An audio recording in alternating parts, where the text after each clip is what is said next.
नमस्कार दोस्तों, कैसे हो आप। कृष्णा क्लासेस 360 में आपका स्वागत है। मैं कृष्णा तलवार जो पिछले 5 वर्षों से अध्यापन कार्य से जुड़ा हुआ हूं, आपके सामने फिर से हाजिर हैं एक और नए चैप्टर के साथ। तो आज का हमारा चैप्टर रहने वाला है वो है आपका वैदिक संस्कृति। अगर वैदिक संस्कृति की बात करें तो इससे पहले हमने क्या है, इसके 2 पार्ट और कर चुके हैं। ये देखिए तो आपका तीसरा पार्ट है। अगर इससे पहले जो हमने पार्ट कवर किए थे उसमें हमने जाना था आपका क्या क्या जाना था।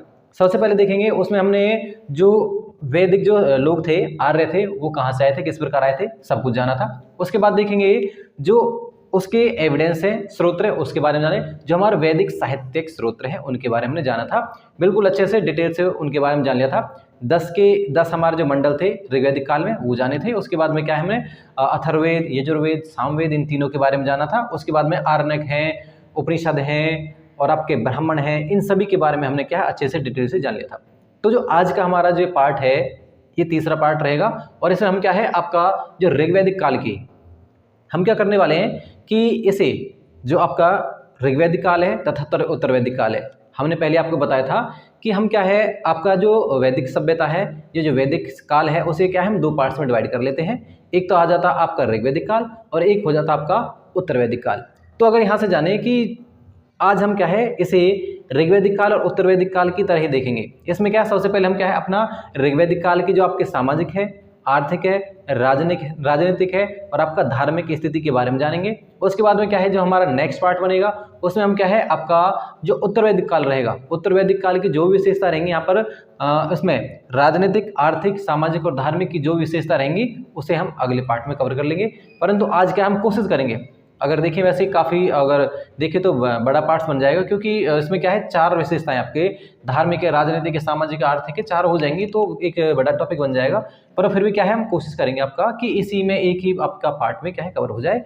इसलिए क्या है हमने सबकी जो मेन डिटेल है सारी अच्छे से लिख लिए हैं, आप देख सकते हो इधर। तो चलिए अब स्टार्ट करते हैं। जो हमारा रहेगा वैदिक संस्कृति का, ये हमारा रहेगा आपका हम जानने वाले आपका राजनीतिक व्यवस्था के बारे में।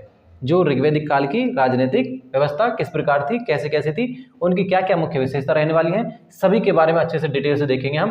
तो देखेंगे, हमने आपको बताया था पहले ही यहाँ और देखिए जो आपका ऋग्वैदिक काल है, तो हम ऋग्वैदिक काल के देखने वाले हैं।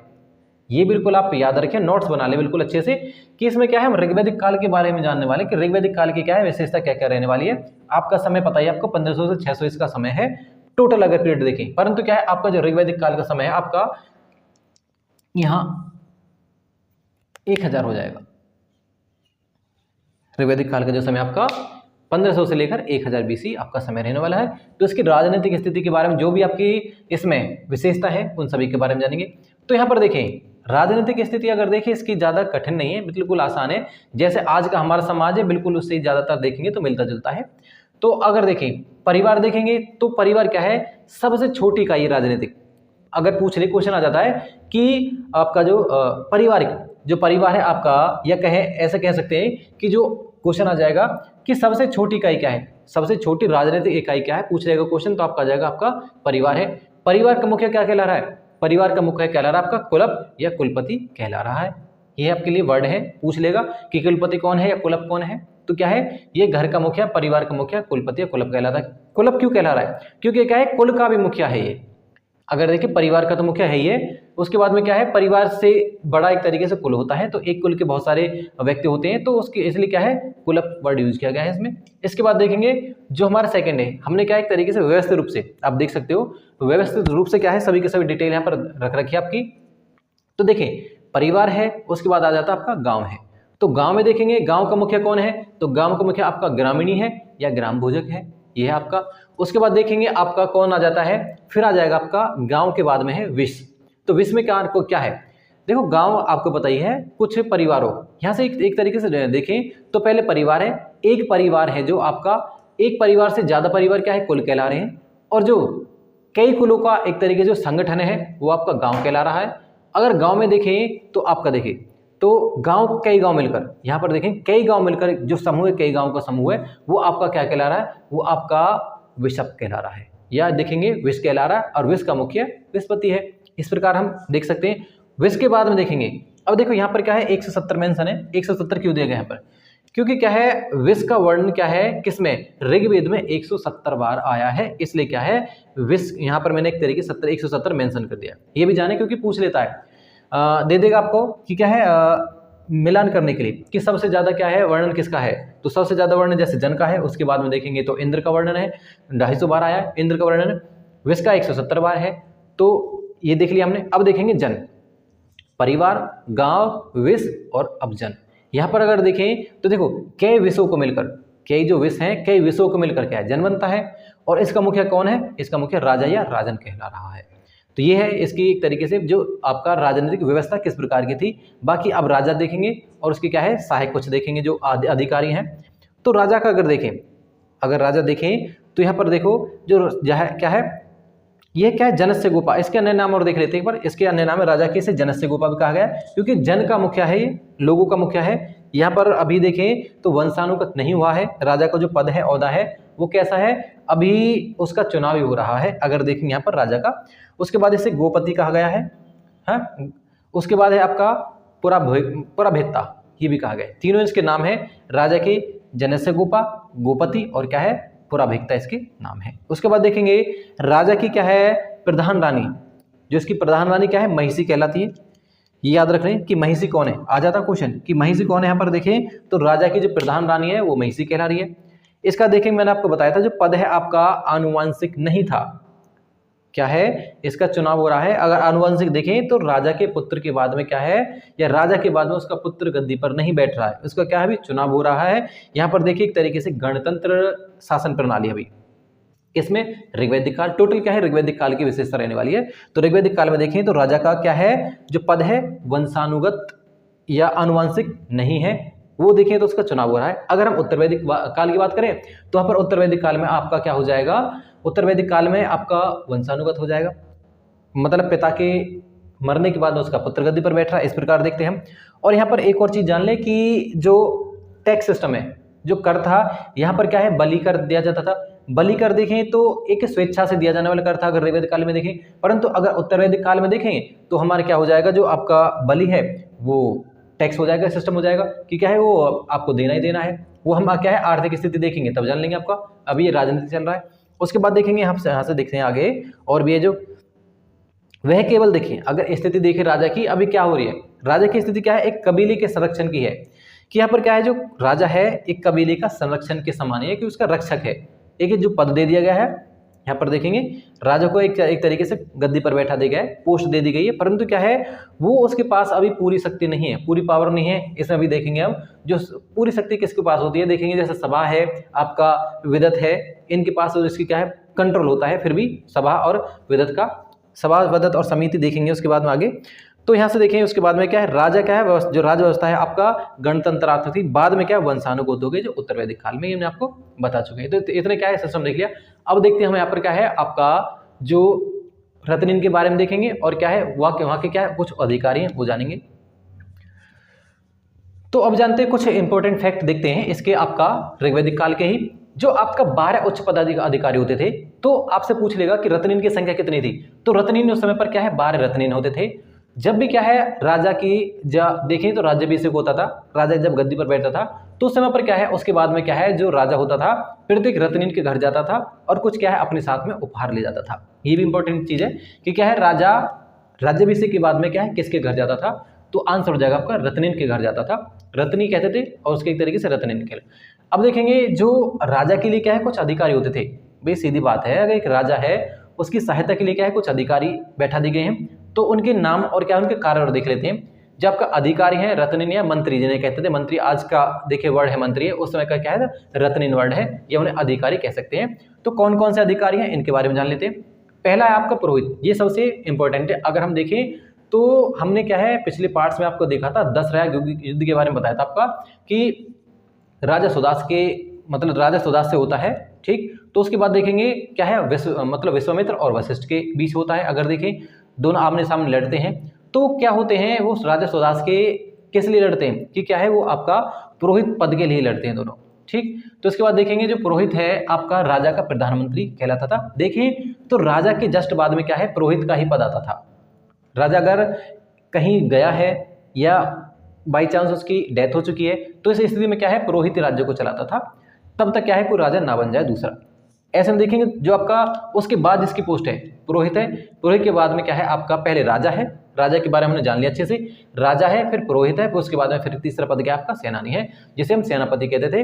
देखिए यहाँ पर क्या है, सेना भी अगर यहाँ पर जानने की कोशिश करें, ऋग्वैदिक काल में क्या है, सेना भी परमानेंट सेना नहीं है। यहाँ पर क्या है, कुछ उन्हीं के लोग हैं जो जिन्हें क्या है युद्ध से होने की मतलब जब युद्ध होता था तो उस समय क्या है बुला लिया जाता था। इस प्रकार क्या है ये सेना भी यहाँ पर परमानेंट नहीं, परंतु उत्तर वैदिक काल में क्या है सेना भी परमानेंट हो जाएगी।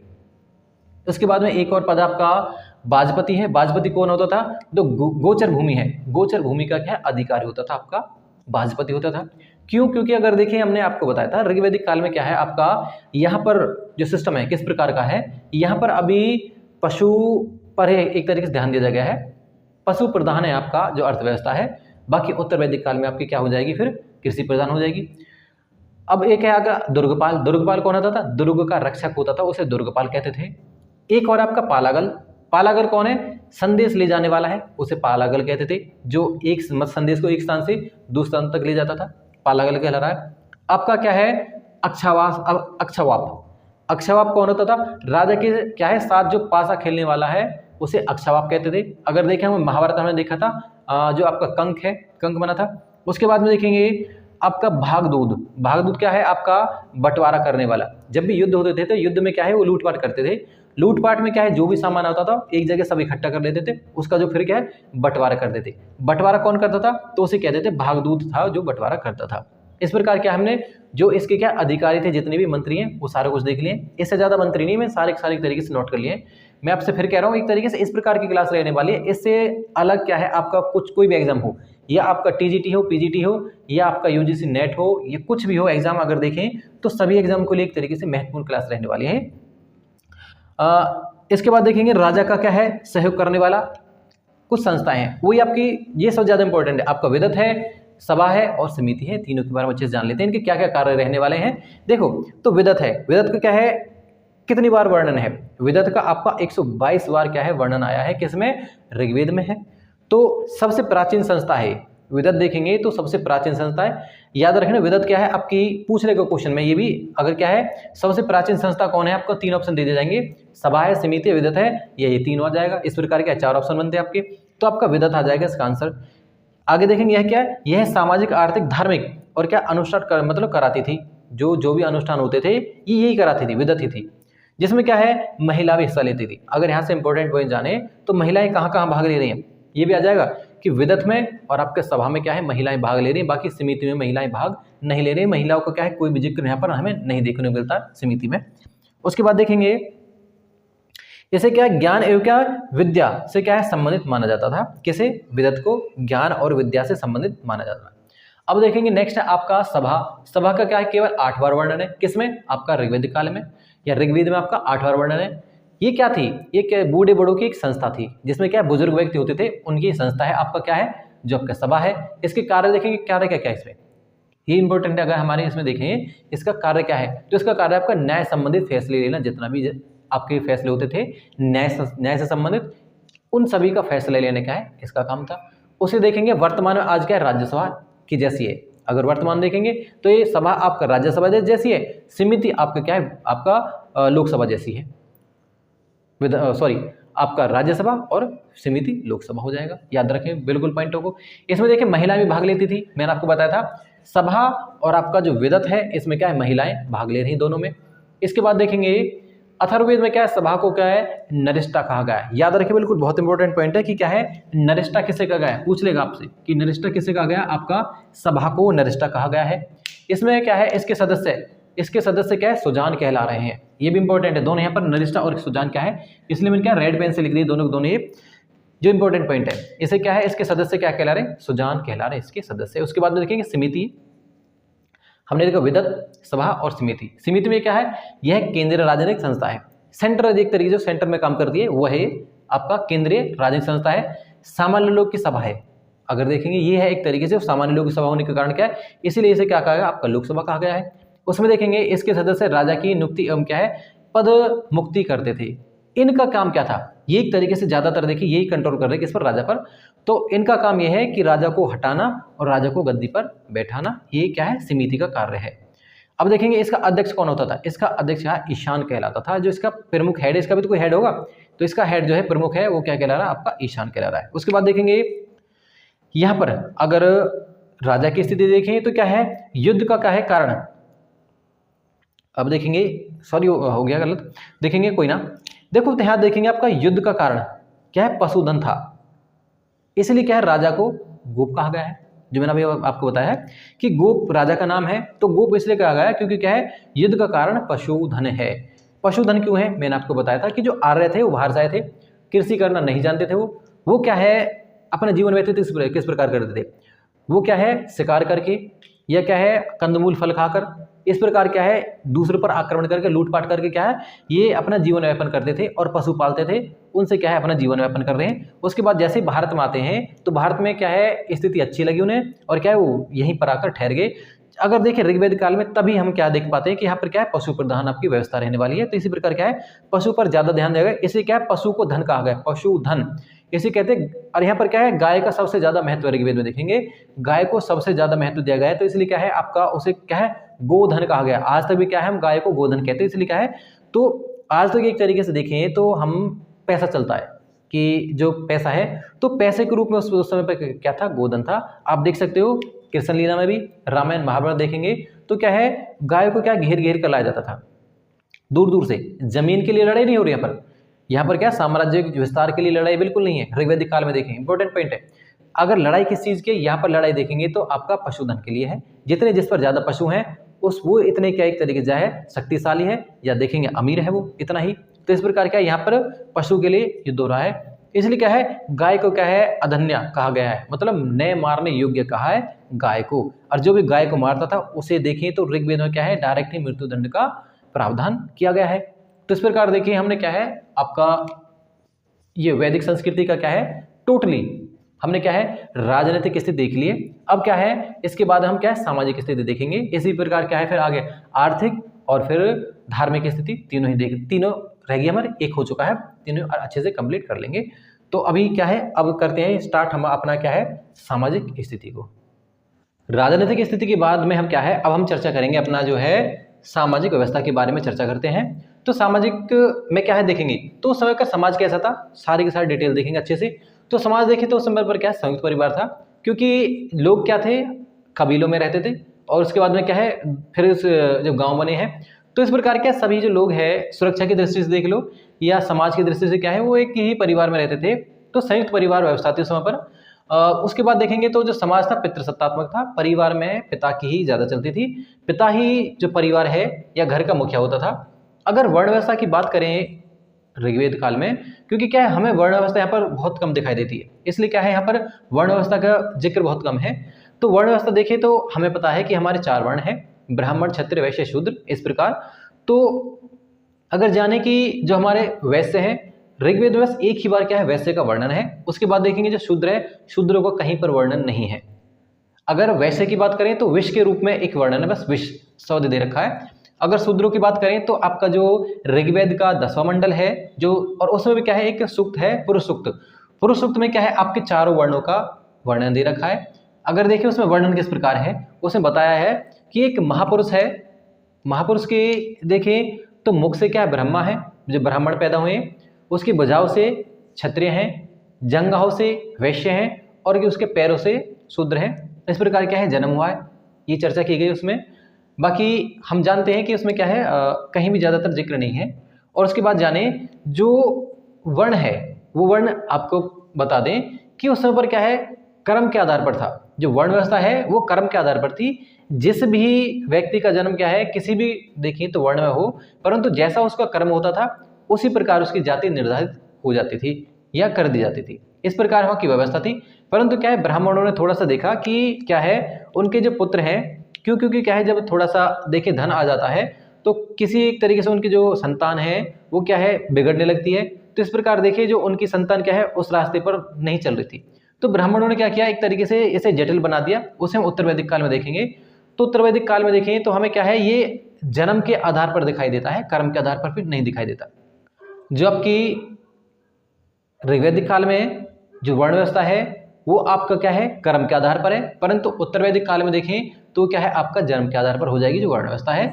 तो इसी प्रकार अगर ऋग्वेद में क्या है एक एग्जाम्पल लिया गया है, यहाँ पर जाने तो एक व्यक्ति कहता है कि मैं कवि हूँ, मेरे पिताजी वैद्य हैं और मेरी माता वो अनाज पीसती हैं। इस प्रकार क्या वर्णन किया गया है। तो इस प्रकार हमें पता चलता है कि ऋग्वेदिक काल में क्या है, जो वर्ण व्यवस्था क्या है आपका कर्म के आधार पर है, जन्म के आधार पर नहीं है। उसके बाद देखें तो यहाँ पर खान पान की बात कर लेते हैं सबसे पहले। बाकी अगर वर्ण व्यवस्था हमने देख ली किस प्रकार के तरीके से यहाँ पर है, तो पितृसत्तात्मक मतलब समाज है और क्या है संयुक्त परिवार है, 4 वर्ण है। चारों वर्ण में देखें तो हमें पुरुष सूक्त में ही 4 वर्ण मिलते हैं। उसके बाद में क्या है ऋग्वेद में क्या है 2 ही वर्णों की ज्यादातर चर्चा की गई है। उसके बाद देखें तो प्रमुख खाद्य पदार्थ कौन कौन से हैं, तो उसमें देखेंगे जो आपका खान पान है तो ये क्या है शाकाहारी तथा मांसाहारी दोनों थे। देखिए तो ज्यादातर ये शाकाहारी थे, प्रातः ही शाकाहारी थे, परंतु क्या है जब भी कोई त्योहार लगा लो या कोई खास समय पर ये क्या है तभी मांस मदिरा खाते थे। उसके बाद देखें तो ये सोमरस पीते थे। सोमरस क्या है एक प्रकार का ये रस है जो क्या है हिमालय की क्या है यह मंजुवट चोटी से प्राप्त होता था, एक वनस्पति थी, उसके क्या है पत्तों को पीस कर क्या है ये रस निकाला जाता था। ये एक तरीके से क्या है अमृत के समान था ये रस है जो आपका सोमरस है। उसके बाद देखिए यहाँ पर कुछ खाद्य प्रमुख और पेय पदार्थ दे रखे हैं उन्हें और जान लें। जैसे आपका यह अपूप, अपूप क्या है दूध से क्या है मिश्रित एक पुआ होता था, ये अपूप कहते थे उसे। करम, करम क्या था जौ का सत्तू, जैसे सत्तू था आपका जौ से बनता है उसे करम कहते थे। एक है करम्भ, ये अलग है, करम्भ होता था दलिया। करम और करम में दोनों डिफरेंट है, देख लेना। ये क्या है एक है आपका जो करम है आपका सत्तू है और करम्भ आपका दलिया है। उसके बाद देखेंगे शीरोपण आपका खीर है, जैसे खीर कहते थे। और आपका क्या है सोमरस, सोमरस हमने भी जाना जो आपका क्या है हिमालय की जड़ी बूटी है जो आपका वनस्पति वहां उससे क्या निकलता था। ये सोमरस आपका अमृत के समान एक पेयरस था, परंतु यहाँ पर देखिए सभी सोमरस को शराब की भांति समझते, परंतु उसमें पर शराब नहीं थी, ये अलग है सोमरस है। सुरा थी जो शराब के समान थी, जो शराब है वो सुरा है। यहाँ पर सोमरस अमृत है, शुरा आपका शराब है। इनका क्या है वो इनके प्रमुख खाद्य पदार्थ और पेय पदार्थ हो गए। इस प्रकार हमने क्या है ये जान लिए। उसके बाद देखेंगे जो अपना है पहनावा किस प्रकार का था, उनका पहनावा और जान लेते। इसमें क्या है 3 प्रकार के हमें वस्त्र देखने को मिलेंगे, नीवी वास और अधोवास, इस प्रकार के वस्त्र हैं।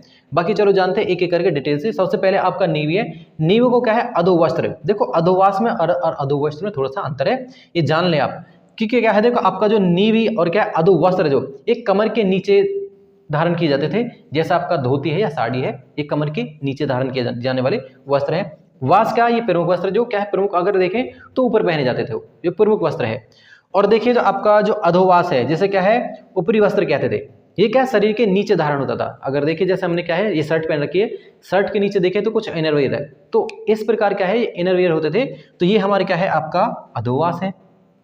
आगे देखिए एक निष्क है, जो ये क्या निष्क का क्या है आपका थोड़ा सा कई किताबों में क्या दे रखा कि ये क्या एक मुद्रा थी, परंतु क्या है ये देखिए दोनों ही काम आती थी। अगर ऐसा कहते हैं निष्क क्या है गले का स्वर्ण आभूषण था, सोने का आभूषण है, तो ये क्या है आपका पैसे जैसे होते थे उस रूप में भी क्या है इसका प्रचलन था, तो ये निष्क है। अब है आपका एक और है आपका वाधूय। वाधु क्या था वर द्वारा विवाह के समय पहने जाने वाला वस्त्र है वाधूय, वाधूय ये है आपका वर्ड है। जो अगर देखें आज का समय में देखें तो आज की शेरवानी लगाओ इसे, ये इसका वस्त्र है। आप उस पर देखेंगे आपका न्योचनी और क्या है कुरीर, ये क्या है जो कन्या द्वारा वस्त्र धारण किए जाते थे, जिस प्रकार आज है लहंगा चुन्नी कह लो। देखो अगर देखो शेरवानी एक वर्ड है, लहंगा चुन्नी या आप न्योचनी और कुरीर आप देख सकते हो समानता बिल्कुल, तो एक कन्या द्वारा विवाह के समय पहने जाने वाला वस्त्र है। अगर हम विवाह की बात करें इसी परिप्रेक्ष्य में आगे बढ़ते हुए, समाज में एक तरीके से बहुत ही मेन मुद्दा है आपका विवाह है। तो विवाह देखें तो यहाँ पर क्या है कई प्रकार के विवाह प्रचलित थे। सबसे पहले देखें तो आपका बाल विवाह प्रचलित नहीं था, विधवा बिल्कुल बिल्कुल प्रचलित नहीं था, विधवा और सती प्रथा क्या है ये प्रचलित नहीं थे। बाकी बाद में देखेंगे आपका जो विधवा है वो प्रचलन में है, कहीं कहीं देखेंगे इसे भी। अब उसके बाद देखेंगे तो यहाँ पर क्या है अगर उत्तर वैदिक काल में देखें तो हमें 8 प्रकार के विवाह मतलब मिलते हैं। 8 प्रकार में देखें तो आपका 4 मान्य तथा 4 अमान्य प्रकार के हमें विवाह देखने को मिलेंगे। इन विवाह को हम क्या है आने वाले जो नेक्स्ट पार्ट में देखेंगे, क्योंकि क्या है वो किसका बिंदु है वो आपका उत्तर वैदिक काल है उसका बिंदु है वो। उसके बाद देखेंगे आपका देखो यहाँ पर विवाह किस प्रकार के इन्हें जान ले। देखो अंतरजातीय विवाह और क्या है बहु विवाह प्रचलित थे। अगर बात करें अंतरजातीय विवाह का तो यहाँ पर क्या अंतरजातीय विवाह को आप देखिए तो क्या है अंतरजातीय मतलब अपनी ही जाति में विवाह करते थे। अंतरजातीय बहिर्जातीय नहीं है, यहाँ पर क्या है शब्द को ध्यान दे, अंतरजातीय विवाह है अपनी जाति में विवाह करना अंतरजातीय विवाह है। और बहु विवाह प्रचलित थे। बहु मतलब क्या है कि एक पुरुष एक पुरुष क्या है एक से अधिक पत्नी रख रहा है, इस प्रकार के क्या है बहुविवाह भी प्रचलित थे। इसे क्या है बहुपति विवाह कहते हैं। इसमें क्या है दो कैटेगरी हो जाएंगे आपके, बहुपति विवाह और क्या है बहुपत्नी विवाह।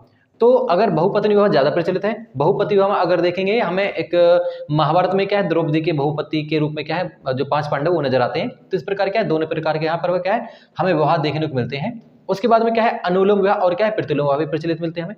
अनुलोम विवाह क्या है, शब्द को देखें, अनुलोम मतलब क्या है अगर एक लड़का है वो उच्च कुल का है, देखिए जैसे ब्राह्मण का लड़का है और वैश्य या शूद्र की लड़की है, तो उस प्रकार को क्या है विवाह को कहते हैं अनुलोम विवाह। एक होता है आपका प्रतिलोम विवाह। प्रतिलोम में देखें तो मान लो जैसे आपका शूद्र या वैश्य का लड़का है और अपने कुल से ऊपर, यहाँ पर ये नहीं है कि अपने कुल से ऊपर होना चाहिए, मेन मुद्दा ये है, तो वो कहलाता है आपका प्रतिलोम विवाह।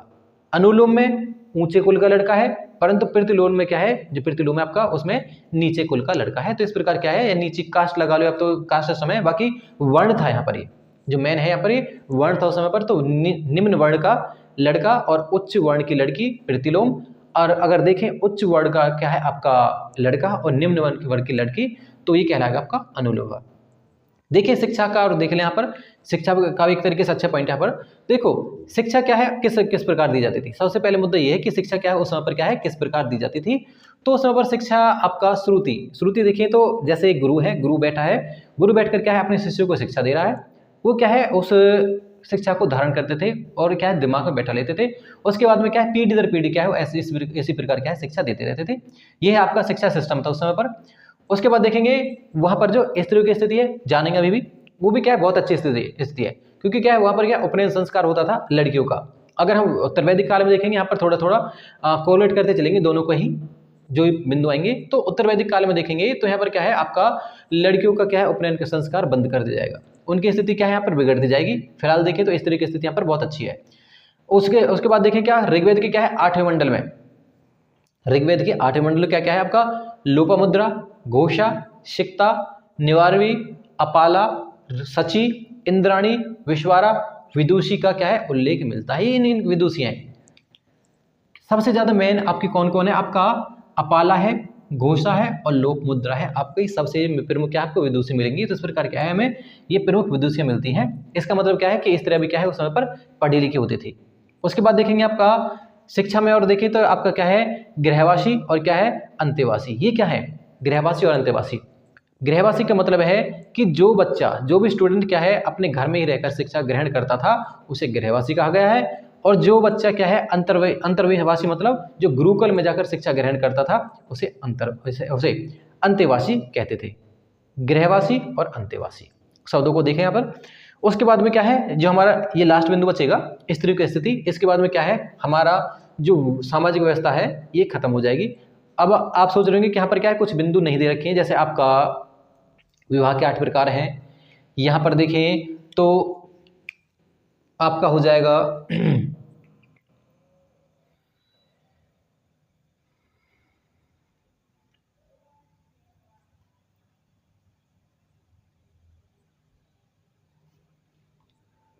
जैसे वर्ण व्यवस्था भी है, टोटल 4 वर्ण दे रखे हैं यहाँ पर, 2 वर्णों का ज्यादा जिक्र है। उसके बाद देखेंगे यहाँ पर क्या है आपका संस्कार है, जैसे 8 प्रकार के संस्कार है उनके बारे में जिक्र नहीं है। तो इस प्रकार क्या है ये बिंदु हमारे क्या है उत्तर वैदिक काल में नहीं जानेंगे अच्छे प्रकार से, तो यहाँ वहाँ के बिंदु बनते हैं। उसके बाद देखेंगे स्त्री की स्थिति कैसी है, तो हमें पता है मैंने आपको बता दिया कि स्त्री की स्थिति क्या है। ऋग्वैदिक काल में देखेंगे तो बहुत अच्छी है। यहाँ पर क्या है आपका नियोग विवाह का भी प्रचलन है। नियोग विवाह क्या होता है सबसे पहले जाने कि नियोग विवाह के अंतर्गत क्या है, जब भी किसी भी स्थिति मान लो मैं क्या है किसी स्त्री का क्या है पुरुष मर जाता था और उसका कोई संतान नहीं है, तो इस प्रकार क्या है उसमें क्या होता था कि उसका देवर है जो वो क्या है अपने भाई का ऐसे कहते हैं या बच्चा ना हो उस पर, तो उसका क्या है कच्छा धारण करके क्या है उससे क्या है संतान पैदा होती थी, उस संतान को क्या है क्षेत्रज कहते थे। ये एक तरीके से नियोग प्रथा है। उसके बाद देखें तो यहाँ पर विवाह के बारे में एक बिंदु है कि यहाँ पर क्या है दीर्घप्ता एक ऋषि है, उन्होंने क्या है जो विवाह है जो हम आज भी एक तरीके से विवाह जो प्रथा प्रचलित है ये चलाई किसने थी, तो ये क्या है इसने दीर्घप्ता ऋषि ने क्या है विवाह का क्या है नियम जारी किया था। जो विवाह करते एक तरीके से इसी प्रकार का नियम जारी किसने किया है आपका दीर्घप्ता ने किया है, ये एक तरीके से वही ऋषि है। अब देखेंगे आपका क्या है, आजीवन क्या है, अविवाहित कन्या को क्या है, अमाजु कहते थे। ये पॉइंट आ जाते हैं, ये सबसे ज्यादा इंपॉर्टेंट है।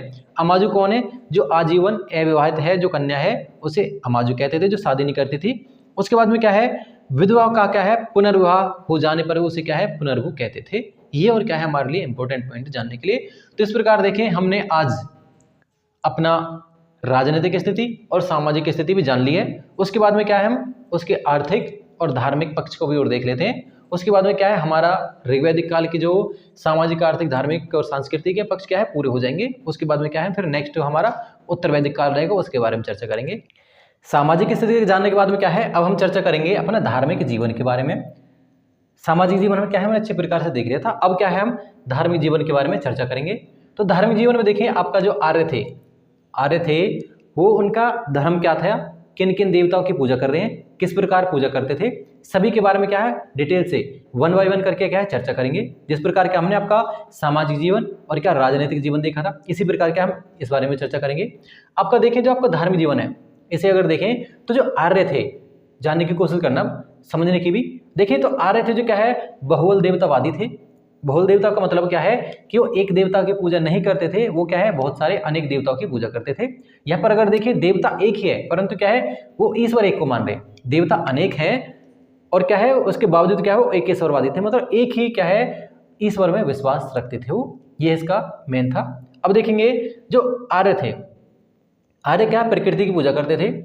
अगर देखिए जो आर्य हैं आपके, जो आपका नेचर है, प्रकृति की पूजा करते थे। अगर यहाँ से जानने की कोशिश करें कि जो आर्य है प्रकृति की पूजा क्यों कर रहे हैं, वैसे क्वेश्चन सिंपल है परंतु क्या है इसके पीछे का लॉजिक जानने की कोशिश करें। जो आर्य थे तो देखें सबसे पहले कि जो आर्य हैं आपका सबसे पहले ये जाने कि जो क्या है वो अभी कबीलों में रह रहे हैं और क्या है घुमक्कड़ है, और क्या है अभी उन्होंने क्या है ना तो कृषि करना भी सीखा है। बाद में देखेंगे उत्तर वैदिक काल में क्या है कृषि करेंगे, कहीं कहीं देखेंगे तो यहाँ पर स्टार्ट कर चुके हैं कृषि, वो ऐसी बात नहीं, परंतु फिर भी क्या है वो अभी भी क्या है एक स्थान पर टिक कर नहीं रह रहे हैं। तो क्या है कबीलाई हैं एक तरह के। अब देखें तो इतना ज़्यादा एजुकेटेड भी नहीं है, इतना ज़्यादा उन्हें ज्ञान भी नहीं है। अगर उसमें देखें तो क्या है किस प्रकार जीवन व्यतीत कर रहे हैं। तो यहाँ से सबसे पहले उन्होंने क्या देखा, उन्होंने ये देखा जब सोते थे तो रात होती थी, रात के बाद में क्या है जब दिन निकलता था तो उन्हें क्या एक तरीके से उजाला हुआ दिखता था। तो इस प्रकार क्या है वो सूर्य की पूजा करने लगे, परंतु सूर्य की से भी देखें वो कहाँ पर आकाश में है। तो अगर देखें यहाँ से, और रात को जो सोते थे तो क्या है वो उन्हें तारे दिखते थे, तो और जो आपका चंद्रमा है वो दिखता था। तो इस प्रकार जाने कि सबसे पहले उन्होंने क्या है किसकी पूजा की है, तो सबसे पहले अगर देखिए उन्होंने आकाश की पूजा करना आरंभ किया है। उसके बाद देखेंगे तो धरती पर भूकंप आता था उस समय पर, तो पृथ्वी जब धरती हिलती थी और क्या है जब धरती हिलने के कारण क्या है तो क्या है किसकी पूजा करने लगे, उसके बाद में क्या पृथ्वी की पूजा करने लगे। तो यहाँ पर क्या है पृथ्वी की पूजा करने का भी जिक्र है हमारा। देखते हैं इस प्रकार क्या है वो नेचर की पूजा करते थे। नेचर की में देखें तो बाद में थोड़ा सा और चर्चा करें तो नेचर में ही वो क्या अन्य जो देवता हैं जैसे आपका पशुओं की पूजा करते थे, जैसे गाय है उनका सबसे एक तरीके से प्रमुख पशु गाय रहा है, तो गाय की पूजा कर रहे हैं, नदियों की पूजा कर रहे हैं। उसके बाद में देखेंगे तो आपका वृक्षों की पूजा करते थे, जैसे पीपल वृक्ष है उसकी पूजा कर रहे हैं, सांप है सांप की पूजा करते थे। तो इस प्रकार क्या इनकी पूजा क्यों कर रहे हैं, क्योंकि क्या है, और देखें जो वर्षा का देवता उसकी पूजा करते थे। तो इन सभी की क्या है पूजा इसलिए करते थे क्योंकि क्या है उन्हें किसी से या है तो नुकसान है उससे बचने के लिए कर रहे हैं, उनसे एक तरीके से आग्रह कर रहे हैं, और तभी तो एक तरीके से स्तुति उन्हीं के लिए तो स्तुति लिखी गई है। तो क्या है हमारी रक्षा करो, इस प्रकार से क्या है स्तुति लिखी गई है, इसीलिए लिखी गई ताकि क्या है उनकी रक्षा हो सके। तो इस प्रकार देखते हैं कि वो सबसे पहले क्या है नेचर या देखिए प्रकृति की पूजा उन्होंने आरंभ किया है करना। तो क्या है प्रकृतिवादी थे, देखिए तो प्रकृति की पूजा करते थे कौन, आपका जो ऋग्वैदिक कालीन जो धर्म के जो लोग हैं या ऋग्वैदिक कालीन लोग हैं। इस प्रकार देखते हैं अगर देखिए यहाँ से जानने की कोशिश करें तो ऋग्वेद में क्या है 33 देवता का उल्लेख किया गया है। तो 33 जो देवता हैं उनके प्रमुख उनका उल्लेख किया गया है। सबसे पहले देखेंगे तो इन देवताओं को क्या 3 श्रेणियों में बांट लेते हैं, तरीके से 3 पार्ट्स में डिवाइड कर लेते हैं। सबसे पहले देखेंगे तो आपका क्या है आकाशीय देवता है, उसके बाद देखेंगे आपका अंतरिक्ष के देवता है, उसके बाद में क्या है पृथ्वी के देवता है। इस प्रकार क्या है 3 पार्ट्स में डिवाइड कर लेंगे। आकाशीय देवता देखेंगे कौन कौन है आपका, जैसे सूर्य है, घोष है, वरुण है, विष्णु है, मित्र है, पूषण है, उषा है और क्या है अश्विन है। आपका ये हो जाएंगे आपके कौन से आकाशीय देवता हो जाएंगे। यहाँ तक अगर देखें यहाँ तक इन्हें उसकी ये भी और ये भी आपका। उसके बाद देखें तो आपका अंतरिक्ष जो कि देवता है, अंतरिक्ष के देवता कौन कौन से, इंद्र है, रुद्र है, मरुत है, वायु है, पर्जन्य है और आप। इसके बाद में देखेंगे तो ये क्या हमारे किस कौन से आपका अंतरिक्ष देवता है। उसके बाद जाने तो आपके पृथ्वी के देवता कौन से पृथ्वी के देवता आपका अग्नि है, सोम है, सरस्वती है, पृथ्वी और क्या है बृहस्पति है। ये आपके क्या है पृथ्वी के देवता हो जाएंगे। यहाँ अगर देखें यहाँ से क्या है क्वेश्चन बार बार पूछे जाते हैं, इन्हें क्या मिस मैच कर दिया जाता है और आपको क्या मिलान के लिए कर दे दी जाते हैं, तो मिलान कीजिए कि क्या है कौन किसका देवता है। तो इन्हें भी एक तरीके से याद रखें। तो क्या है यहाँ से क्वेश्चन पूछ ले जाते हैं। आपके 3 श्रेणियों में डिवाइड कर दिए आपके जो देवता है, इसे बिल्कुल याद रख लेना, अच्छे पॉइंट है। उसके बाद देखेंगे आर्यों ने क्या सबसे पहले क्या है प्रकृति में क्या है घोष, मैंने आपको बताया था जब आपको इसकी क्या है प्रकृति की पूजा कर रहे हैं किस प्रकार कर रहे हैं, तो घोष है जो आकाश का देवता है घोष। उसके बाद में क्या है पृथ्वी की जो पूजा की जाती थी। उसके बाद देखेंगे, अब देखो यहाँ से क्या है हमने जो पॉइंट है इंपॉर्टेंट वो जान लिए है। उसके बाद में क्या अब देवताओं के बारे में बात कर लेते हैं। कौन कौन से प्रमुख देवता हैं, सभी के देवता हैं, आप देख सकते हो सभी के देवताओं के बारे में क्या है मैंने इंपॉर्टेंट जो चीजें हैं जहां से क्वेश्चन आते हैं वो लिख दिए, आप इन्हें देख सकते हो। बाकी क्या है इनके बारे में क्या बार बार हम क्या है चर्चा करेंगे। अब देखिए तो जो इंद्र है, इंद्र का क्या है 250 बार आपका जिक्र किया गया है, या 250 बार एक तरीके से इसमें क्या है वर्णन 250 शब्दों में, तो इंद्र का। उसके बाद देखेंगे इसे इंद्र के अन्य नाम भी हैं, जैसे आपका रथेष्ट है, वृथन है, माधवा है, सोमपाल है, वर्षा का देवता है, तूफान का देवता है, एवं क्या है पुरंदर है। अगर पुरंदर के बारे में जाने यहाँ देख सकते हो पुरंदर क्या है किलो को तोड़ने वाला। पुर का मतलब क्या है किला होता है और पुरंदर मतलब किलो को तोड़ने वाला जो होता है उसे क्या है, देखो उस समय पर क्या है जो किले थे मिट्टी के थे, आपको पता ही है, क्योंकि क्या है उस समय पर क्या है जो उनके मकान थे झोपड़ी है मिट्टी के बने हुए कच्ची मिट्टी के वो भी। उसके बाद जब बारिश आती थी तो वो भीग जाते थे, भीगने के कारण क्या है जब आंधी आती थी तो क्या है जल्दी से गिर जाते थे, तो इसलिए क्या है आपको इंद्र को क्या है पुरंदर की संज्ञा दी है ऋग्वैदिक काल में। उसके बाद देखेंगे ये सबसे प्रमुख देवता है। अगर देखिए ये सबसे नंबर 1 पर है देवताओं में क्या है प्रमुख है, क्योंकि क्या है इनका 250 बार वर्णन है किसमें आपका ऋग्वैदिक काल में, तो सबसे प्रमुख देवता आपके आ जाएंगे इंद्र है। दूसरे नंबर पर देखेंगे तो हमारा अग्नि है, अग्नि देवता है। अग्नि के देखें अन्य कौन कौन से नाम है अग्नि के अलावा, इन्हें क्या है पुरोहित, यज्ञ और क्या है होता कहा है, इनके अन्य नाम है याद रखें। देखिए इनका भी क्या है अग्नि का भी क्या है 250 बार जिक्र आया आपका किसमें ऋग्वेद में। तो दूसरा प्रमुख देवता आपका अग्नि है, इसे क्या है सूर्य की आंख कहा है। इसमें क्या देखेंगे ऋग्वेद में क्या है आपका सूर्य की आंख कहा है किसको अग्नि को। उसके बाद तीसरा नंबर पर देखेंगे जो तीसरा प्रमुख देवता हमारा वरुण रहने वाला है। वरुण की चर्चा करें, वरुण को क्या है देखो इसके क्या क्या कहा है वरुण को, ये सबसे ज्यादा इंपॉर्टेंट है। इसे क्या है त्रिकालदर्शी, असुरों का देवता, आकाश, सूर्य व क्या पृथ्वी का निर्माता, आकाश सूर्य पृथ्वी का निर्माता तीनों। उसके बाद देखेंगे आपका समस्त जल निधि का देवता, जो समस्त जल निधि है उन सभी का क्या है देवता, चाहे कहीं भी कोई जल है उस सभी का देवता है, ये इंपॉर्टेंट पॉइंट है। अगर देखें वरुण को क्या है ऋतस्य गोपा, ये भी क्या है क्वेश्चन बार बार पूछा गया है सभी कि ऋतस्य गोपा किसे कहा गया, तो ऋतस्य गोपा आपका क्या है वरुण को कहा गया है, जो आपका क्या है ऋत का स्वामी होता है ऋतस्य गोपा। उसके बाद देखेंगे सूर्य को याद रखें, सूर्य को वरुण का नेत्र कहते हैं, ये भी इंपॉर्टेंट है कि क्या है मतलब वरुण का नेत्र कौन है, तो वरुण का नेत्र आपका सूर्य है और सूर्य का नेत्र कौन है आपका अग्नि है। इसके बाद देखिए आपका जो इसे क्या है प्रमुख तीसरा देवता है, हमने अभी बताया था आपको तीसरा प्रमुख देवता कौन है आपका, ये आपका वरुण हो जाएगा। उसके बाद देखेंगे जैन दवेस्ता में आपका जो कहाँ से प्राप्त हुआ है, जैन दवेस्ता देखें तो आपका ये जो तुर्क देश है तुर्की वहां से प्राप्त होता है। मैं क्या वर्णित अरुमजदा देवता की क्या तुलना किससे की गई है आपका वरुण देवता से के साथ की गई है, ये भी इंपॉर्टेंट पॉइंट है कि जैन दवेस्ता में क्या जो आपका अरुमजदा देवता और क्या है यहाँ का वरुण देवता सामान्य क्या है, ये आपका किसका देवता है, ये आपका पानी के जल के देवता है। उसके बाद देखेंगे सूर्य जो आपका चौथा प्रमुख देवता है। सूर्य क्या है, इसे क्या रोशनी का देवता कहते हैं, ये आप जानते हैं रोशनी का देवता कौन है सूर्य है। उसके बाद देखेंगे इंद्र है, इसे क्या है नीलग्रीव और क्या है कृतिवासा जो रुद्र देवता है आज का देखेंगे तो शिव जैसे कहते हैं, शिव का ही रूप मानते हैं रुद्र को, तो इसे क्या है नीलगिरी और क्या कृतिवासा कहा गया है। कृतिवासा मतलब देखेंगे चरम को धारण करने वाले, जो चरम के जिसके वस्त्र होते थे उसको धारण करने वाला कौन है आपका रुद्र है।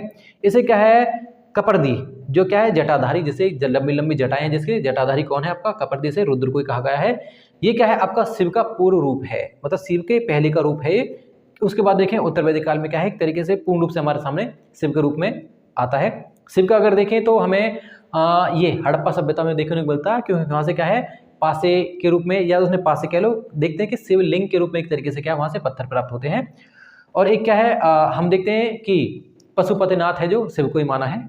उसके बाद देखेंगे सोम जो देवता है, सोम को क्या है हर्ष उल्लास का देवता कहा गया है। नौवा मंडल देखेंगे क्या है आपका सोम को ही समर्पित है सारा का सारा, ये हमने जान लिया है।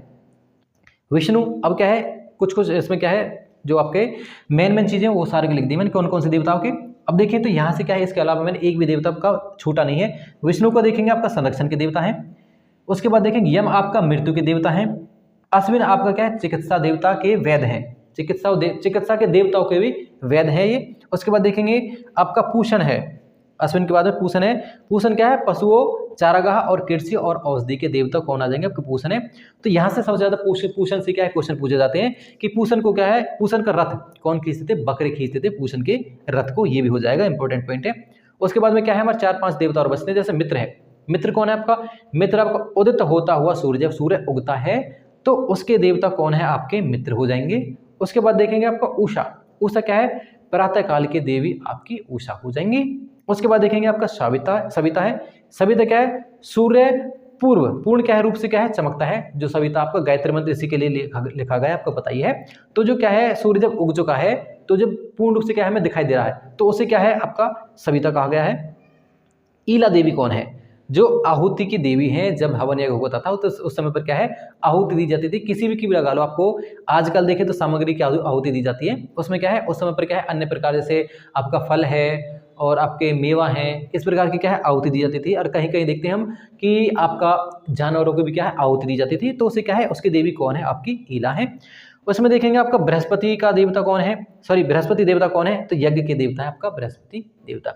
इस प्रकार देखेंगे हमने सभी देवताओं के बारे में, और क्या है इसकी धार्मिक स्थिति किस प्रकार की थी ऋग्वैदिक काल में, सभी के सभी एक तरीके से इंपॉर्टेंट हमने पॉइंट सारे के सारे जान लिए हैं। उसके बाद में क्या है अब हमारा लास्ट पॉइंट बचता है, उसके बारे में और चर्चा कर लें। इसके बाद में क्या है हमारा ऋग्वैदिक कालीन जो क्या है सामाजिक, आर्थिक, धार्मिक और सांस्कृतिक जो 3-4 प्रकार के जीवन है वो खत्म हो चुके हैं। उसके बाद देखेंगे अब हम जो नेक्स्ट वीडियो देखेंगे, जो हमारा नेक्स्ट पार्ट रहेगा, उसमें हम कवर करेंगे अपना उत्तर वैदिक काल के सारे संस्कृति हैं, जो किस प्रकार की संस्कृति वहाँ की सारा कुछ डिटेल से देखेंगे। इसके राजा कौन है, राजा की स्थिति देखेंगे, जैसे राजनीतिक जीवन, आर्थिक जीवन, धार्मिक जीवन और सामाजिक जीवन, इनके बारे में चर्चा करने वाले हैं। तो चलिए अब देखते हैं हमारा जो नेक्स्ट बचेगा धार्मिक के बाद में क्या हमारा आर्थिक जीवन और बचता है, आर्थिक जीवन और कवर कर लेते हैं इसी प्रकार से अच्छे तरीके से। तो चलते हैं आर्थिक जीवन के बारे में देखते हैं। धार्मिक जीवन के बाद में क्या है अब हम चर्चा करेंगे आर्थिक जीवन के बारे में। जो ऋग्वैदिक अर्थव्यवस्था थी किस प्रकार की थी, तो अगर ऋग्वैदिक अर्थव्यवस्था के बारे में जानने से पहले हम अगर बात करें तो जो ऋग्वैदिक कालीन लोग थे वो आखिर में आए कहाँ से थे, सबसे पहले हमें ये जानना होगा कि वो क्या है आपका मध्य एशिया से आए थे। जैसे मैक्स मुलर जी कहते हैं कि वो क्या है मध्य एशिया से आए हैं, उन्हीं को हमें उनके मत को हमें ज़्यादा मानना होगा। उसके बाद देखेंगे तो जो वो मध्य एशिया से आए हैं तो वो पर आए कहाँ से, आए कहाँ पर हैं, तो आए हैं आपका जो सप्त सिंधु प्रदेश हैं, या देख सकते हैं हम जो सिंधु घाटी है जो उसके आसपास वाले क्षेत्र में वो आकर ठहरे हैं। जो ऋग्वेद है उसकी जो लेखन कार्य जो श्रुति है वो क्या है वहीं पर हुआ है, लेखन कार्य नहीं कह सकते उसे श्रुति कार्य कहेंगे। जो श्रुति कार्य क्या है उसका वहीं पर हुआ था। अगर देखिए इसकी रचना कहाँ पर हुई है, तो जो आपका सप्त सिंधु प्रदेश है सिंधु घाटी के आसपास का क्षेत्र वहीं पर क्या है इसकी आपका रचना हुई है ऋग्वैदिक काल की, तो वहाँ पर आकर ये ठहरे हैं। उसके बाद देखेंगे तो वहाँ पर उन्होंने क्या है अपनी जो भी आर्थिक क्रियाएं वहीं पर की हैं, तो जो भी इनकी आर्थिक क्रिया हुई हैं वो आपका सप्त सिंधु प्रदेश में हुई हैं। उसके बाद देखेंगे जो ये देखो अर्थव्यवस्था इनकी किस प्रकार की है। सबसे पहले अर्थव्यवस्था के बारे में जाने तो जो इनकी अर्थव्यवस्था है वो कृषि प्रधान तथा पशु प्रधान दोनों ही है। अगर दोनों के बारे में अगर किसी को एक का मत हमें क्या है पकड़ना पड़े तो क्या है हम आपका पशु प्रधान ज़्यादा मानेंगे। अगर हमें बात कहनी पड़े कि क्या है कृषि प्रधान की, तो अगर हम जो उत्तर वैदिक काल जो पढ़ेंगे आपका, हमने आपको बताया था कि वैदिक काल को क्या 2 पार्ट्स में डिवाइड कर लेते हैं, उत्तर वैदिक काल तथा आपका ऋग्वैदिक काल। ऋग्वैदिक काल की अर्थव्यवस्था हम देख रहे हैं इस प्रकार, मतलब किस प्रकार की है। तो ऋग्वैदिक काल में देखेंगे तो अभी क्या है यहाँ पर पशु प्रधान इनकी क्या है अर्थव्यवस्था रहने वाली है, पशु पर ज़्यादा डिपेंड है। गाय का जो क्या है यहाँ पर सबसे ज़्यादा योगदान रहेगा। तो गाय को एक तरीके से क्या है गोधन मतलब धन के रूप में क्या है मान्यता मिलेगी। देखते हैं अभी इसमें तो देखेंगे सबसे पहले अगर हम क्या है इसकी अर्थव्यवस्था को जान लेते हैं। जो क्या है इसकी अर्थव्यवस्था किस प्रकार की है, तो मूलतः क्या है आधार क्या है कृषि एवं क्या पशु प्रधान था। क्या है इसकी आर्थिक जो स्थिति है उसका, तो मैंने अभी आपको बताया कि क्या है दोनों में से क्या है आपकी पशु प्रधान ज़्यादा रहेगी। क्यों, क्योंकि क्या है जो जब ये वहाँ से आए थे, ये और जान ले, जब क्या है आर्य मध्य एशिया से आ रहे हैं तो उन्हें क्या है यहाँ पर वहाँ पर क्या है कृषि नहीं होती थी, वहाँ पर क्या है कृषि नहीं होती थी, इन्हें कृषि का ज्ञान नहीं था कि क्या है किस प्रकार कृषि की जाती है। अगर देखिए जो सप्त सिंधु प्रदेश है आपका वो कृषि ही एक तरीके से क्या है कृषि के लिए बहुत उपयोगी है, क्योंकि जो नदियाँ हैं नदी के किनारे क्या है जो किस प्रकार की मिट्टी है, वो खादर मिट्टी है। तो खादर मिट्टी क्या है, हर वर्ष क्या है पानी जो आपका नदी में बाढ़ आती है, जिसके कारण क्या है उपजाऊ भूमि हो जाती है। उपजाऊ भूमि होने के कारण क्या है सबसे ज़्यादा क्या है वहाँ पर फसल होती है। परंतु क्या है जो आपका वैदिक जो ऋग्वैदिक कालीन जो आर्य हैं उन्हें क्या है कृषि करना अभी नहीं आ रहा है। बिल्कुल क्या है अगर देखें उन्हें थोड़ा बहुत ही ज्ञान है, कर तो रहे कृषि, परंतु उन्हें क्या इतना ज्ञान नहीं है जितना क्या है हम उत्तर वैदिक काल में देखेंगे। और उसके बाद में क्या है जो हमारा 6ठी शताब्दी ईसा पूर्व में देखेंगे, इतना ज्ञान अभी नहीं है, थोड़ा ही ज्ञान है। परंतु क्या है इनकी अर्थव्यवस्था क्या है पशुपालन पर ज़्यादा डिपेंड है। तो इस प्रकार क्या है हम देख सकते हैं कि क्या है ये अभी पशुपालन ज़्यादा कर रहे हैं। उसके बाद देखेंगे जो कृषि योग्य भूमि को क्या है उर्वरा कहा गया है। जो कृषि की योग्य भूमि है उसे क्या है उर्वरा कहा गया, तथा क्या है क्षेत्र कहा जाता था जो कृषि योग्य भूमि है उसको। बाकी यहाँ पर देखेंगे ऋग्वेद के क्या है चौथे मंडल में क्या है कृषि संबंधित प्रक्रियाओं का उल्लेख किया गया है। पूरे के पूरे ऋग्वेद में देखेंगे तो आपके पास एक चौथा मंडल, 10 मंडल हम जानते हैं, 10 मंडल में से भी क्या है आपका जो चौथा मंडल है उसी में क्या है आपका किसका कृषि का जिक्र किया गया है। और उसमें से भी देखेंगे आपका जो 56-57 ऋचाएं हैं, नंबर की ऋचाएं हैं, उन्हें में क्या है आपका कृषि से संबंधित क्या है प्रक्रियाओं की क्या चर्चा की गई है। उसके बाद में देखेंगे और उससे पहले देखेंगे तो क्या है कहीं पर भी क्या है हमें कृषि का जिक्र नहीं मिलता है। तो इस प्रकार हम कह सकते हैं कि जो क्या है आर्य थे आपके जो ऋग्वैदिक कार्य हैं उन्हें क्या है यहाँ पर देखें क्या है पशु प्रधान है, वो क्या है अभी कृषि प्रधान इतना नहीं है। वो क्या है अभी एक और पॉइंट जाने यहाँ से कि अभी क्या है वो एक स्थान पर स्थायी जीवन व्यतीत नहीं कर रहे हैं। वो क्या एक स्थान से दूसरे स्थान पर क्या है जाकर अभी घूम रहे हैं, अभी देख रहे हैं, स्थितियों को जानने की कोशिश कर रहे हैं। तो इस प्रकार की क्या है उनकी स्थिति है। तो इस प्रकार हम कह सकते हैं क्यों क्या है अभी भी कृषि करना कम जाने हैं, कृषि के बारे में कम जानकारी है और क्या है पशुपालन भी कर रहे हैं। इन सब से क्या हमें उल्लेख मिलता है। उसके बाद देखेंगे जो आपका पृथ्वीवन्य है ने क्या कृषि एवं क्या हल का आविष्कार किया था कि तो क्या है पृथ्वीवन्य को क्या सबसे पहले कृषक तथा क्या है हल का आविष्कारक कहा गया है, क्योंकि क्या है इसका क्या है इसी मंडल में आपका जिक्र मिलता है।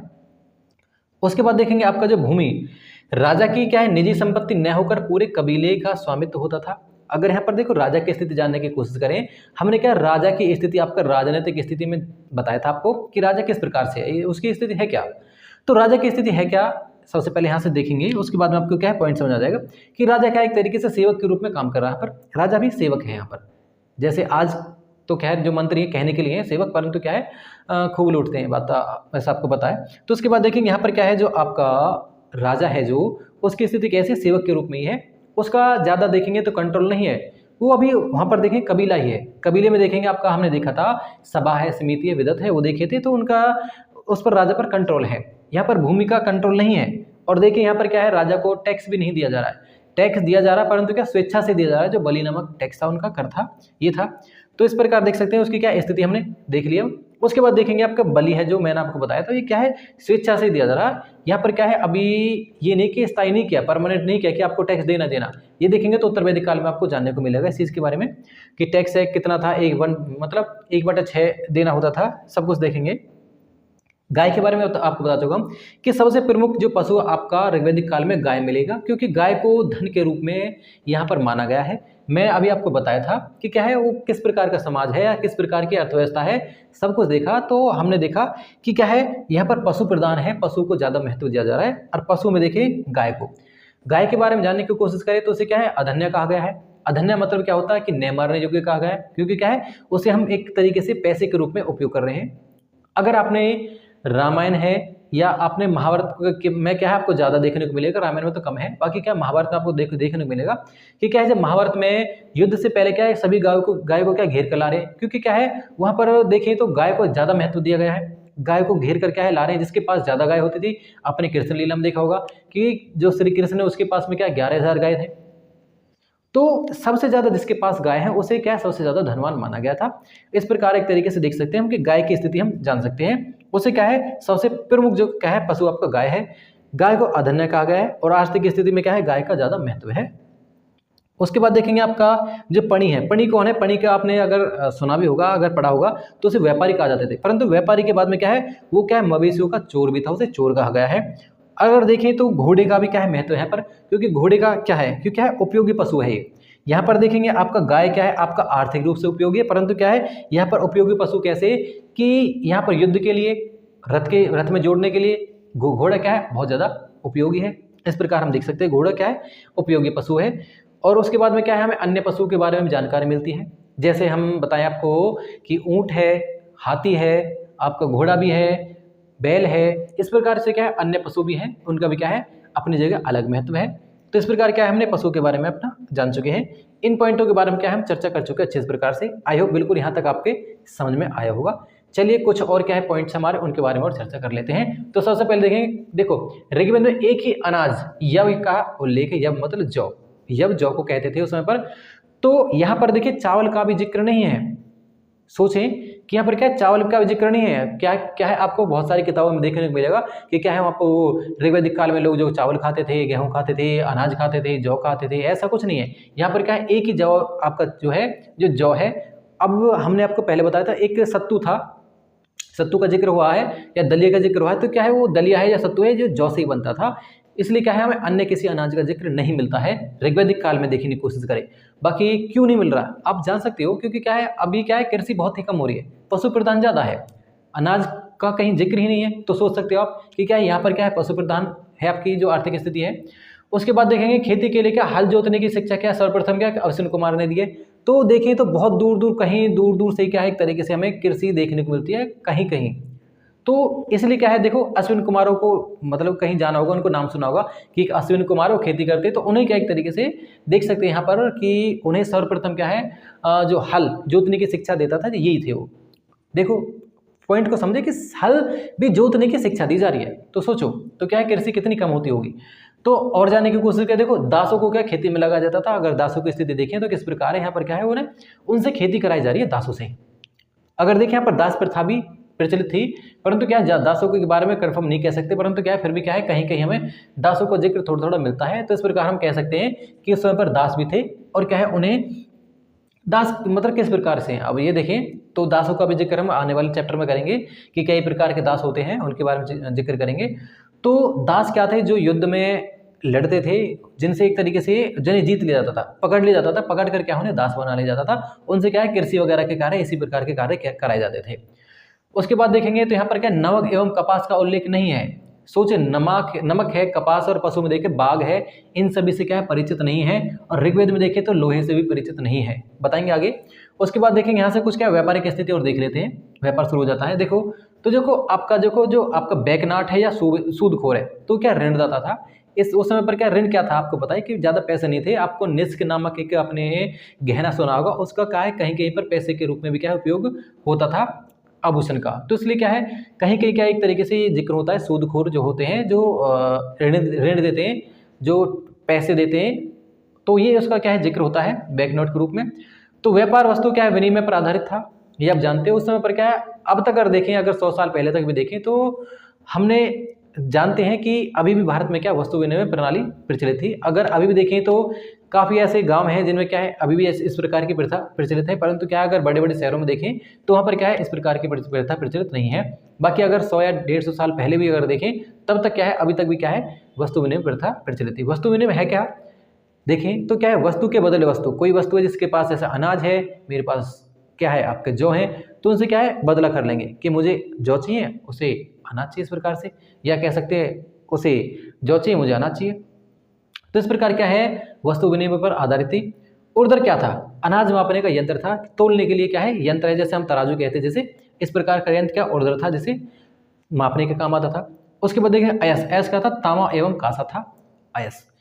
उसके बाद देखिए ऋग्वेद का में क्या है आर्य लोहे से परिचित नहीं थे। मैंने अभी आपको बताया था कि लोहे की खोज कब होती है। आपकी लोहे की खोज होती है 1000 BC में, 1000 ईस्वी पूर्व में क्या है लोहे की खोज होती है। कहाँ होती है उत्तर प्रदेश के अतरंजी खेड़ा से क्या है सबसे प्रथम हमें साक्ष्य प्राप्त होते हैं लोहे के 1000 BC में। तो उसके बाद में क्या है देखते हैं कि लोहे का प्रचलन शुरू हो गया था धीरे धीरे, परंतु क्या है पूर्ण रूप से अच्छे प्रकार से क्या है लोहे का प्रचलन हम 6वीं शताब्दी ईस्वी पूर्व में देखते हैं, जिसके कारण क्या है हल का फाल में उपयोग करने लगे।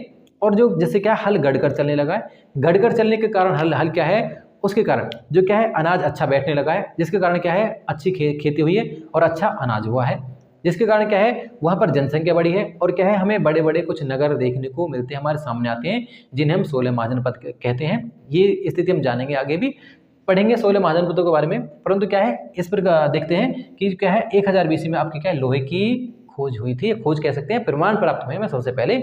उसके बाद में ही क्या है लोहे के प्रमाण हमें ज़्यादा मिलते हैं। परंतु अगर 1000 पहले की बात हो कहीं भी आपका तो उसमें दे दी जाए कि क्या है, आर्य है या आपका सैंधव सभ्यता के लोग हैं जो क्या लोहे से परिचित नहीं थे, यहाँ पर ऋग्वैदिक काल के आर्य कहा गया।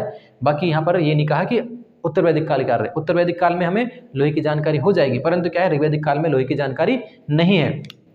तो इस प्रकार देख सकते हैं कि इसमें क्या है, आंसर नहीं हो जाएगा, या ऋग्वैदिक काल आपका ऋग्वैदिक काल लगा लो या आपका हड़प्पा सभ्यता का लगा लो, दोनों ही के लोगों को क्या है, लोहे की जानकारी नहीं थी। इन्हें क्या है, गन्ने का भी यहाँ पे जिक्र नहीं है, गन्ने का भी देखेंगे वो बाद में मिलेगा हमें। तो हम देख सकते हैं कि एक ही आपका अनाज है बस जो है, इसके अलावा कोई भी आपको फसल दे दी जाए तो आप मना कर देना, टिक लगा देना, कोई भी पस क्या है, हमें फसल प्राप्त नहीं हुई है।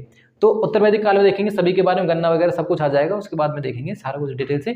तो क्या है, हमने क्या है अब अच्छे प्रकार से क्या है डिटेल से जान ली है आपका ऋग्वैदिक कालीन आर्थिक स्थिति, सामाजिक, धार्मिक और राजनीतिक स्थिति क्या अच्छे प्रकार से जान लिए। अब क्या हम नेक्स्ट पार्ट में मिलेंगे आपके जो आपका रहेगा, जो उत्तर वैदिक काल में आपका राजनीतिक, सामाजिक, आर्थिक, धार्मिक स्थिति है, उनके बारे में जानेंगे हम, और उनके बारे में क्या अच्छे से चर्चा करेंगे, डिटेल से चर्चा करेंगे। जैसे आपके 16 संस्कारों के बारे में चर्चा करेंगे, पुरुषार्थ के बारे में चर्चा करेंगे, 8 प्रकार के विवाहों के ऊपर चर्चा करेंगे जो आपके यहाँ पर अभी नहीं बताए हैं। तो सभी के बारे में क्या एक एक करके धीरे धीरे चर्चा करेंगे डिटेल से, अच्छे से, क्योंकि क्या है एग्जाम में क्या यहीं से ज़्यादा क्वेश्चन आते हैं, तो उसके बारे में भी चर्चा करेंगे। तो अब मिलते हैं हम अपने जो नेक्स्ट पार्ट रहेगा हमारा, जो आपका उत्तर वैदिक काल में जो आपकी सामाजिक, आर्थिक, धार्मिक, राजनीतिक स्थिति के बारे में। तो चलते हैं हम और मिलते हैं नेक्स्ट पार्ट में, तब तक के लिए धन्यवाद।